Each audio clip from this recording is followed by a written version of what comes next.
सभी का स्वागत है मेरे चैनल पर। आज की इस वीडियो में प्रहलाद महाराज जी ने आपको बताया है कि चाहे कुछ भी हो जाए, नाम जप मत छोड़ना, फिर देखना प्रभु की लीला। तो बिना देरी के वीडियो को शुरू करते हैं। वीडियो को प्लीज लाइक कर देना, चैनल पर नए हैं तो चैनल को सब्सक्राइब कर देना, कमेंट बॉक्स में जरूर बताना कि आपको वीडियो कैसी लगी। तो चलिए अपनी वीडियो की तरफ चलते हैं। ये भगवान की योग माया बड़ी विलक्षण, विचित्र और अलौकिक है। आपका जैसा भी भाव वैसे आपको भगवान दिखाई दे, पक्का मानिए। आप स्त्री भाव से देख रहे हैं तो भगवान आपको स्त्री रूप में आपके पास है, पुत्र भाव से पुत्र रूप में। आप जान नहीं पा रहे वही है, दूसरा नहीं है। हजारों बार बता चुके हैं कि ना मानने और ना जानने पर भी आपके हृदय में सत्ता उन्हीं की है। जिस दिन वो भगवान अंतर ध्यान हो जाते, प्यारे पुत्र, प्यारी पत्नी, प्यारे सुहृद मित्र आदि को आप चिता में जला देते हैं, तो था ना आपके हृदय में आदर, पर आप अनजाने से भी भगवान का ही आदर करते हो। अगर जान करके आदर कर लो तो तुम मुक्त हो जाओ इस दुख से, इस प्रपंच से। श्री भगवान कहते हैं कि मेरे अज अविनाशी स्वरूप को ये मूढ़ लोग नहीं जानते हैं। केवल वही जान सकता है जो मेरा आश्रय लेकर के मेरे को पुकारता रहता। भजन का मतलब तब पुकारना, भगवत चिंतन करना। वेदाहम शमतीतानि वर्तमानानि चार्जुन भविष्याणि च भूतानि माम तु वेद न कश्चन। हे अर्जुन, जो प्राणी भूतकाल में हो चुके हैं तथा जो वर्तमान में है और जो भविष्य में है, उन सब प्राणियों को मैं जान रहा हूं।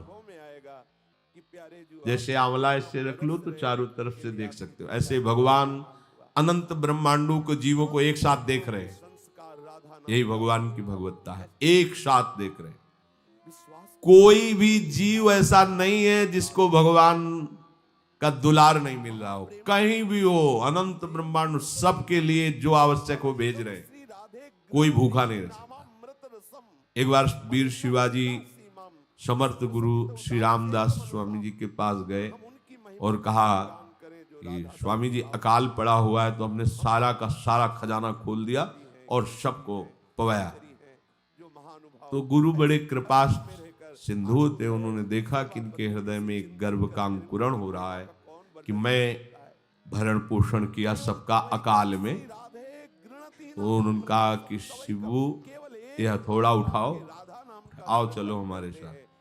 एक बड़ा पत्थर का, इसे तोड़ो। महाराज जी तोड़ा, हटाया तो नीचे मिट्टी में दबा हुआ स्वस्थ में ढके कैसा, बिल्कुल। बोले इसको किसने दिया? देखो ना कितना स्वस्थ है, पुष्ट है। इसको कौन आहार दे रहा है? इसको कौन प्राण पोषण कर रहा है? बोले भगवान। तो बोले तुम कैसे दाता बन गए? संपत्ति तो सब भगवान की है, भगवान ही सबका। ये अहम मत करो कि तुम पोषण करते हो, नहीं। छोटी सी वृत्ति को भी गुरुदेव बर्दाश्त नहीं करते। जो गुरु शरणागत होता है वो उनकी बात समझता है, अन्यथा वो अपनी मनमानी वृत्ति को ही आदर देता है, गुरु की आज्ञा वृत्ति को नहीं देता। छोटा सा भी अभिमान का कण अपने जनों में गुरुदेव को बर्दाश्त नहीं होगा, क्योंकि यही भगवत प्राप्ति में बाधा बन जाएगा। कितने जीव चराचर जगत में, देखो हमारे भगवान की भगवत्ता, सबको देख रहे हैं, सबको व्यवस्था दे रहे हैं, सब कुछ देख रहे हैं। 3 प्रकार की लीला हो रही, कहीं पालन लीला, कहीं सृजन लीला, कहीं विनाश लीला। उन्हीं के द्वारा हो रही, वही देख रहे हैं, वही कर रहे हैं। अगर ये बात तुम्हारी समझ में आ जाए तो अभी भगवान की शरण हो जाओ। पर अहम के कारण ये बात समझ में नहीं आती। जो भूतकाल में हो चुके हैं, वर्तमान में हैं, जो भविष्य में होंगे, सबका प्रभु वर्तमान की तरह देख रहे हैं, दर्शन कर रहे हैं।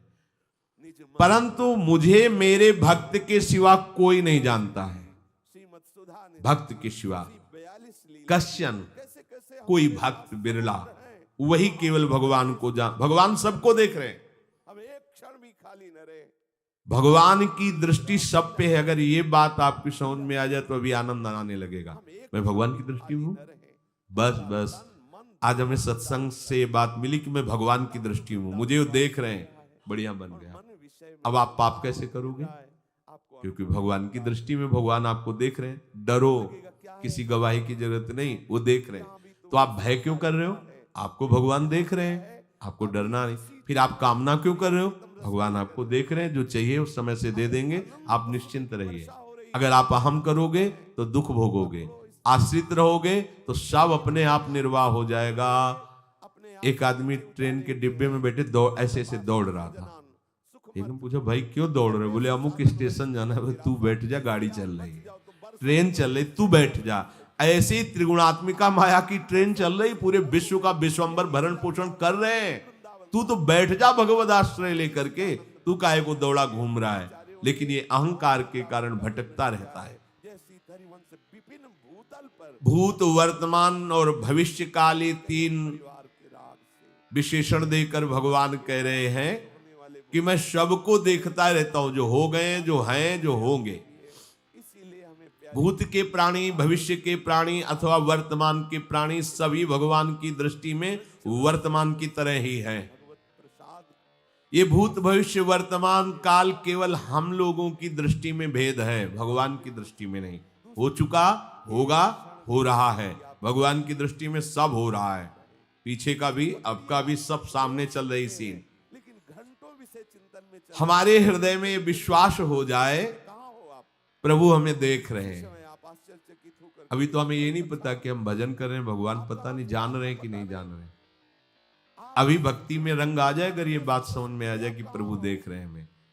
देखो, जब हमारे गुरुजन बैठकर सुनते हैं और जब गाने को अवसर मिलता है तो ज्यादा उत्साह होता है कि बैठे सुन रहे हैं।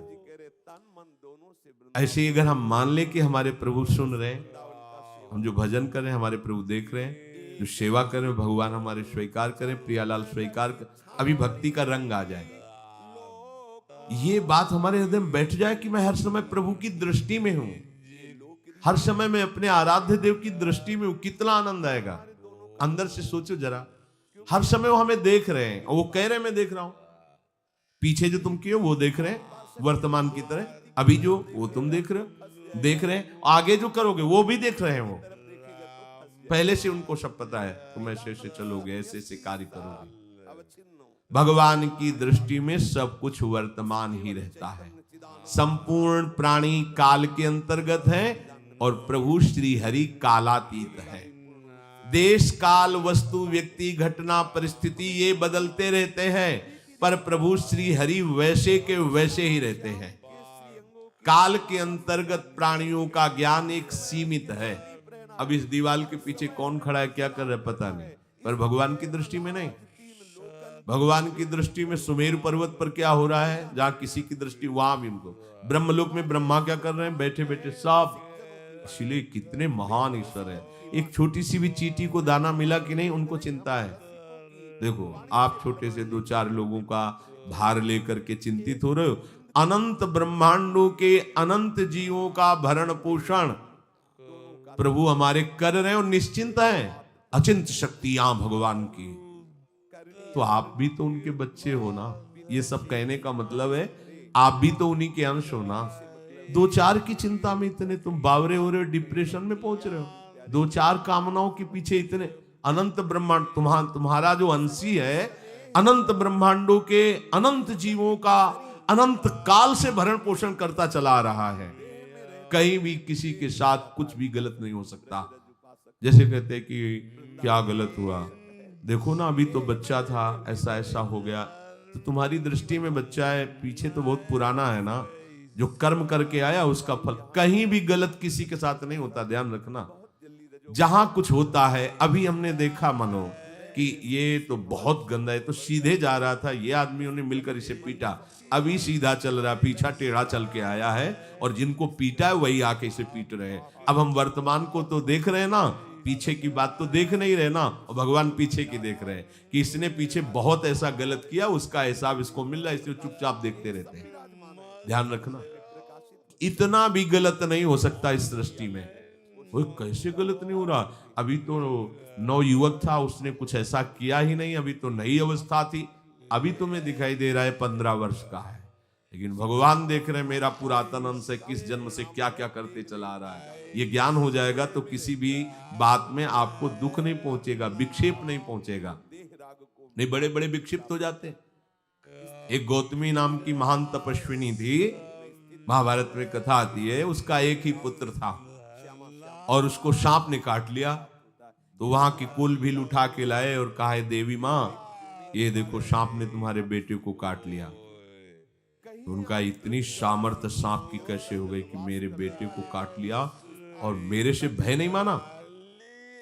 आकर्षण वृत्ति जीव ही की सांप सामने आ गया, तूने क्यों काटा, मैं तुम्हें भस्म कर दूंगी। तो आपने कहा, पहले हमारी प्रार्थना सुन लो। मेरे सर पर मृत्यु ने आकर के अपना शासन जमा लिया और कटवा दिया, मेरा कोई दोष नहीं। मृत्यु का आकर्षण किया, महान तपस्विनी भगवान व्यास देव जी ने ये लीला कथा गाई है। मृत्यु का आकर्षण किया, साक्षात मृत्यु सामने आ गई, थर थर कांपने लगी। गौतमी जी ने कहा, मैं अपने तपस्या के बल से तुम्हें भस्म कर दूंगी। हमारे ऐसे निष्पाप बालक को तुमने सांप के द्वारा प्रेरित करके कटवाया। बोले, मेरे ऊपर काल का शासन है, काल ने मुझे प्रेरित किया, मैंने सांप को प्रेरित किया, मेरा कोई दोष नहीं, ये काल का शासन। काल का आवाहन किया, काल उपस्थित हुआ। काल ने कहा कि मेरा इसमें कोई दोष नहीं, इस बालक के पूर्व जन्म के कर्म के द्वारा मैं प्रेरित हूं। मैं आशा करती हूँ कि आपको मेरी वीडियो अच्छी लगी होगी। तो इस वीडियो को प्लीज लाइक कर देना, चैनल पर नए हो तो चैनल को सब्सक्राइब कर देना। सब्सक्राइब के पास वाले बेल आइकन को प्लीज क्लिक कर देना ताकि मेरी न्यू वीडियो की नोटिफिकेशन सबसे पहले आप तक पहुंचे। तो कमेंट बॉक्स में जरूर बताना कि आपको मेरी वीडियो कैसी लगी। Thank you everyone, thanks for watching, bye bye.